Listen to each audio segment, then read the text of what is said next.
at the teams and going to pick for your, who to go for, it is hard because you have, teams that were in there from last season, last tournament. You have Villanova that was just amazing. You have, like you mentioned, there's Gonzaga, there's North Carolina. Like, who do you really go for? And as we saw, if I recall correctly, how many of those were 1 and 2 seeds playing against each other too? Yeah, like I said, as of today, Kentucky could legitimately be a 3 seed, and that's crazy. You know what I mean? Also seeing how they're, the games that they're recently, there's teams that were 20 something, and they go up against somebody else, whatever it be, a ranked team, and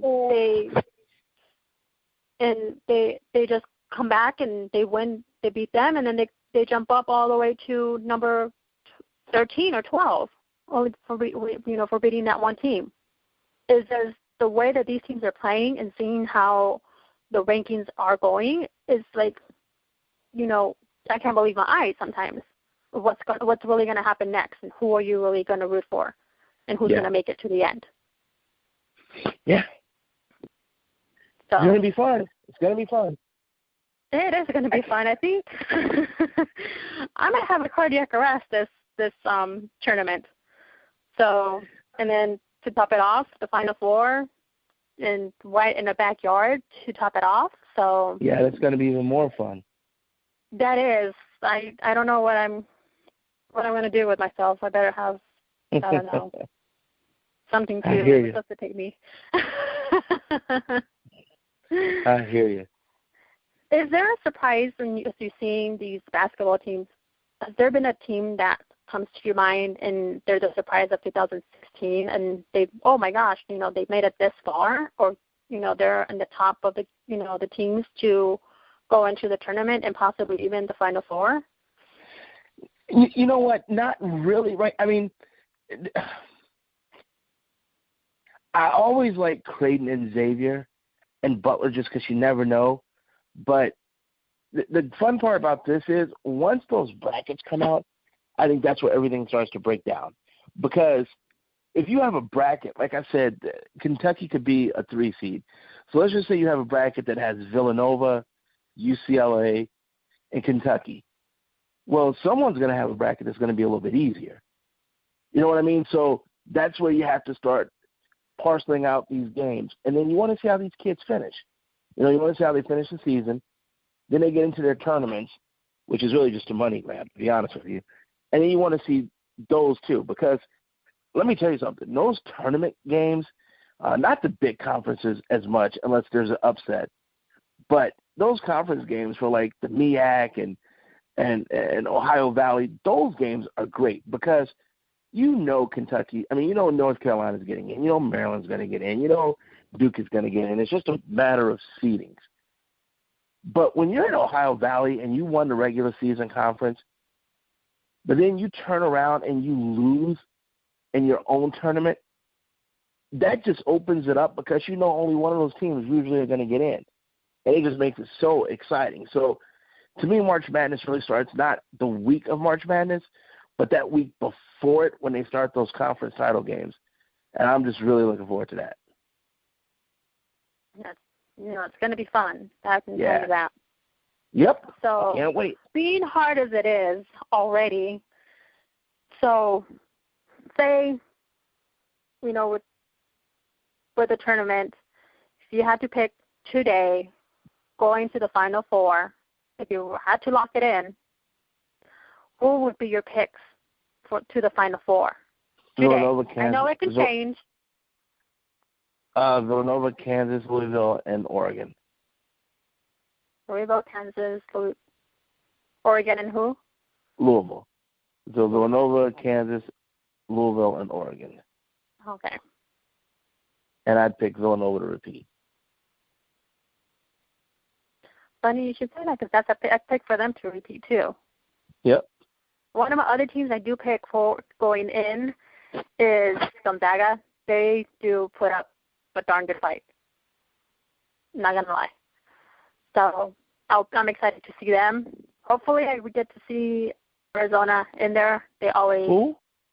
Arizona. Not familiar with them. Not familiar with them? Not so much? Nope. No, never heard of them. Sorry, it's not the other Arizona that you prefer, but Grand Canyon? Grand Canyon, Flagstaff, Northern, which other? See, I thought there was only 3 major universities in the state. Northern Arizona, Grand Canyon, and ASU, so I'm not familiar with this. What'd you call them again? U of A? See, I don't. That's Auburn, isn't it? They're really good. So you take the I-10, you go south, and it's maybe about an hour and a half drive or so. Yeah, not sure. I'm sorry. Maybe I'll do some research and I'll figure it out. Okay. So I might have to have you bring you with me next time there's a game on. So maybe that brings you a little refresher. Yeah, that's cool. And then maybe I'll learn who they are because I don't know as of right now. Oh, okay. All right. So going into a little bit more basketball and more madness, getting into it. There was a little bit of madness this week, and has to do with the Knicks and a little bit of altercation and with Charles Oakley. So what are your thoughts of how that went down? I know a little bit of the story. You can maybe fill me in a little bit more on the back. And could it have been handled differently? Okay, first off, the Knicks are a dumpster fire. Just waiting to happen. Your president of basketball operations trying to make his superstar go out the back door when he's the one that signed him to a 5-year deal with a no-trade clause just in 2014. Now he's trying to force him out. But he doesn't talk to him. He tweets about him. Seems like that's how we do now in this country. We tweet everything. But anyway, so... What happened to communication? Yeah, exactly. So we have that dumpster fire. Jim Dolan is a terrible owner. Terrible. He's garbage. The way he runs his team. As a human being, might be a great person. But the way he runs his team, it's just garbage. It's terrible. Absolutely terrible. So you have him who doesn't like Charles Oakley. I don't know what happened. I don't have the backstory on that. I just don't know. But he doesn't want anything to do with Charles Oakley. Although Charles Oakley, the fans in New York love Charles Oakley, absolutely adores Charles Oakley. He buys a ticket, spends his own money, goes to a game last night, and depending on who you believe, he says he didn't say anything. Some people say he did. Whatever. We go to sporting events. Even in the press box, we hear fans yelling at players, managers, umpires, whatever. Yep. The security walks up to him for a movement. Now, there's never a reason to put your hands on anyone. So Charles Oakley should know better than that. But at the same time, this man has a reputation for slapping people. Now, notice I didn't say punching. Slapping people. Now, I don't know about you, but to me, it's a whole lot more insulting to slap the hell out of someone than to just punch them. And so they got into it. From what I'm understanding, once he was taken, to the back, no one could get him to really calm down. Phil Jackson went back there, tried to get him to calm down. He called Michael Jordan so Jordan could try to calm him down. But then he was taken, off to jail. Look, if the Knicks really want to do the right thing, leave this the hell alone. Press no charges, let it die. Period. So we'll see what James Dolan does. If he's that soft-skinned that he can't take a little heckling, then he's that soft-skinned. Honestly, the Knicks are just terrible. Everything with the Knicks stink. I'm going to use the line that my man said in 48 Hours. Chief Todd or Commander Todd, when he said, this whole thing stinks to high heaven and back. The Knicks stink from high heaven and back. The owner's an idiot. Phil Jackson, who was a brilliant coach, is a terrible front office guy. Jeff Hornacek went from being the scapegoat in Phoenix to probably one of the worst jobs in the world because the fans out there think their team is better than they are. Yeah, Derrick Rose at the beginning of the year calling a team a super team, which was the dumbest crap I've heard in a long time. You got an old team. You got a point guard that likes to run a pick and roll. You got your star on the team, your oldest star on the team likes to run ISO. Your coach wants to run up and down motion, and your basketball operations president wants you to run a triangle. Make it work. It's just terrible. Makes it just terrible. It's a circus. That's what I think. It's pretty much a circus out there. Yeah. So there's my take on the Knicks. Get the season over. Let's hopefully they don't think that they don't do anything else dumb. Adam Silver needs to make a call and needs to say, you know what, Dolan, tell Jackson, stay off the Twitter. It's great for sports reporters, writers, and talk shows. Keep them off the Twitter. It's ridiculous. And you, grow some thick skin. Quit kicking people out of games that they paid their money for just because you don't like them. Let the season end. Do what you're going to do. Handle your business behind closed doors. But we'll see. We'll be talking about the Knicks, I'm sure, next week. Those idiots to do something else.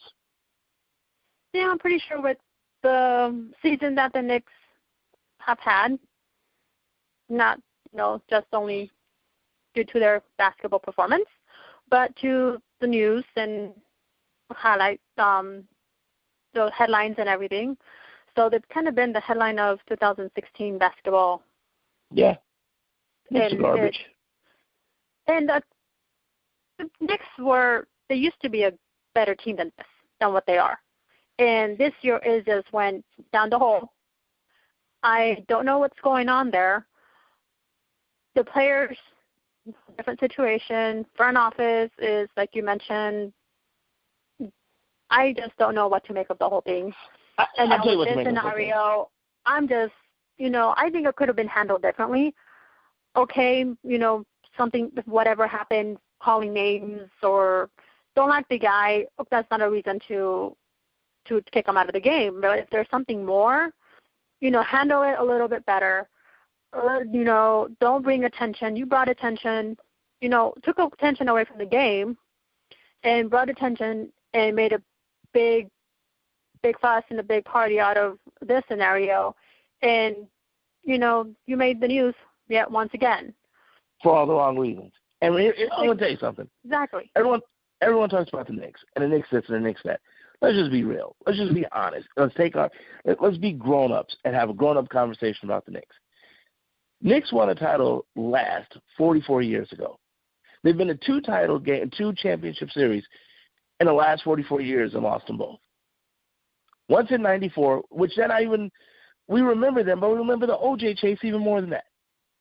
And then during a strike-shortened year where they came up from the 8th seed and won, in the year that we had a strike, when San Antonio won their very first title back in 1999, 18 years ago. And they're in the finals in 18 years. So we talk about the Knicks like they're this great super. Now, obviously, they're Madison Avenue. It's the Knicks. It's New York. But if we really want to be real about it, they've had some really good regular seasons when Patrick Ewing was there and Starks was there and great. But they haven't contended in 18 years. So we really need to quit kidding ourselves when we talk about this team and talk about, the Knicks this and the Knicks that. In between 73 and 85, I want to say, it was 85 when they drafted Patrick Ewing, they were an average team.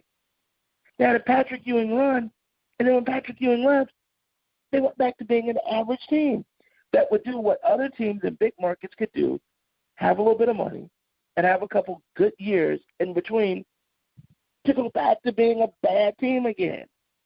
So the Utah Jazz went to two finals back-to-back in 97 and 98. They've had more success since 1990 than the Knicks. But we keep thinking the Knicks are the mecca, the bullcrap. They're a poorly run franchise that's done little to nothing in 44 years. It's the truth. If their name